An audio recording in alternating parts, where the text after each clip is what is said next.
Hello friends, welcome to our channel NGH Media.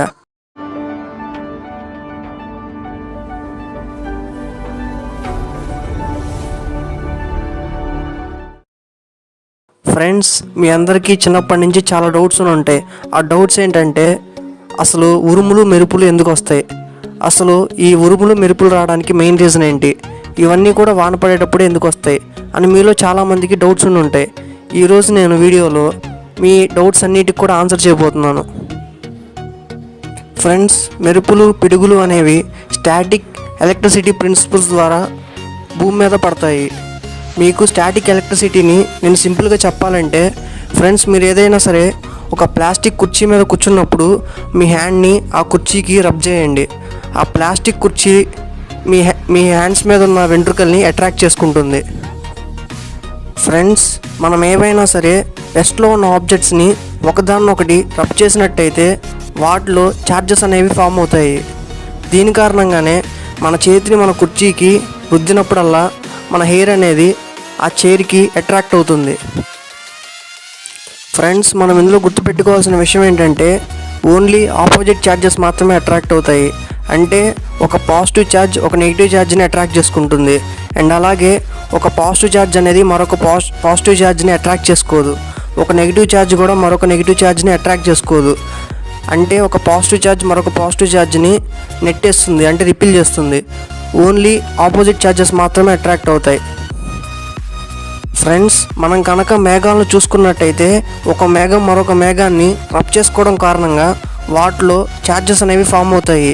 కాబట్టి అవి పక్కనున్న మేఘాలతో అటాచ్ అవుతాయి, అంటే ఆ రెండు కూడా అట్రాక్ట్ అవుతాయి. ఇదే ప్రిన్సిపల్ వానలు పడే ముందు అన్ని మేఘాల్లో కూడా జరుగుతుంది. దీని కారణంగానే క్లౌడ్స్ అనేవి ఒక్కసారిగా అన్నీ కూడా అట్రాక్ట్ అవుతాయి. ఫ్రెండ్స్, మనం కనుక బ్రీఫ్గా అబ్జర్వ్ చేసినట్టయితే కొన్ని మేఘాలు అనేవి బాగా హైట్లో ఉంటాయి, కొన్ని మేఘాలు అనేవి కాస్త డౌన్ హైట్లో ఉంటాయి. వీటి మధ్యన అట్రాక్షన్స్ అనేవి జరిగి లైట్నింగ్ అనేది ఫామ్ అవుతుంది. అండ్ ఇవే థండర్ స్టార్మ్స్ ఫామ్ అవడానికి మెయిన్ రీజన్. ఫ్రెండ్స్, కొన్ని మేఘాల మధ్యన ఫామ్స్ అయ్యే లైట్నింగ్ అండ్ థండర్ స్టార్మ్స్ వల్ల మనకి ఎటువంటి రిస్క్ అనేది ఉండదు. కానీ కొన్ని థండర్ స్టార్మ్స్ మాత్రం బాగా పెద్దగా పడతాయి. ఇవి ఎలా పెద్దగా పడతాయి అంటే మీకు ఎలా చెప్పాలంటే ఫ్రెండ్స్, సాధారణంగా మీకు మేఘాల్లో పాజిటివ్ నెగిటివ్ ఛార్జెస్ ఉంటాయని చెప్పాను కదా. అండ్ అలాగే మన ఎర్త్లో కూడా కొన్ని పాజిటివ్ నెగిటివ్ ఛార్జెస్ ఉంటాయి. ఎప్పుడైనా సరే ఒక డౌన్ సైడ్ ఉన్న మేఘం పైన ఉన్న మేఘానికి అట్రాక్ట్ చేసుకునే బదులు మన భూమి మీద ఉన్న పాజిటివ్ ఛార్జెస్ని అట్రాక్ట్ చేసుకునే ప్రమాదం కూడా ఉంది. దీని కారణంగానే మన భూమి మీద పిడుగులు పడడం అనేది జరుగుతుంది.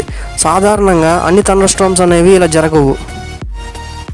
ఫ్రెండ్స్, ఈ కారణంగానే చాలామంది కూడా వర్షాలు పడేటప్పుడు అలాగే థండర్ స్టార్మ్స్ వచ్చేటప్పుడు చెట్ల కింద ఉండకూడదని చెప్తారు. ఫ్రెండ్స్, ఈ లైట్నింగ్ అండ్ థండర్ స్టార్మ్స్ అనేవి ఎంత ఎలక్ట్రిసిటీ ప్రొడ్యూస్ చేస్తాయంటే సుమారుగా 1.3 బిలియన్ వోల్ట్స్ అంట.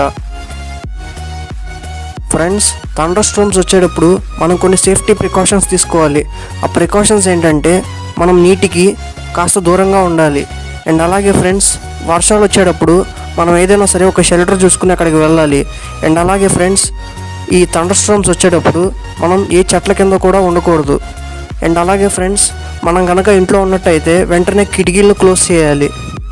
అండ్ అలాగే మనం టీవీలు చూడకూడదు, వెంటనే టీవీ ప్లగ్ని తీసేయాలి. దీని కారణంగా ఏంటంటే మన ఎలక్ట్రికల్ అప్లయన్సెస్ అనేవి మనం కనుక ప్లగ్ పెట్టుంచితే కొన్నిసార్లు థండర్ స్టార్మ్స్ ఎఫెక్ట్స్ వల్ల అవి డ్యామేజ్ అయ్యే పరిస్థితి కూడా ఉంటుంది. ఫ్రెండ్స్, థండర్ స్టార్మ్స్ వల్ల చనిపోయే వాళ్ళు సైక్లోన్స్ వల్ల చనిపోయే వాళ్ళకన్నా అలాగే హెవీ రెయిన్స్ వల్ల చనిపోయే వాళ్ళకన్నా థండర్ స్టార్మ్స్ వల్ల చనిపోయిన వాళ్ళే చాలా ఎక్కువ మంది ఉన్నారు. అండ్ అలాగే ఫ్రెండ్స్, థండర్ స్టార్మ్స్ వచ్చినప్పుడు ఖచ్చితంగా మీరు ప్రికాషన్స్ అనేవి పాటించండి. వీడియో చివరి వరకు చూసినందుకు ప్రతి ఒక్క వ్యూవర్కి thank you very much. Friends, మీకు కనుక ఈ వీడియో కనుక నచ్చితే ఒక లైక్ కొట్టి వీరికి షేర్ చేయండి. అండ్ అలాగే మీరు ఇప్పటి వరకు మన ఛానల్ని సబ్స్క్రైబ్ చేసుకోకపోతే ఇలాంటి మోర్ వీడియోస్ కనుక మీరు ఫర్దర్గా చూడాలనుకుంటే మన ఛానల్ని సబ్స్క్రైబ్ చేసుకోండి.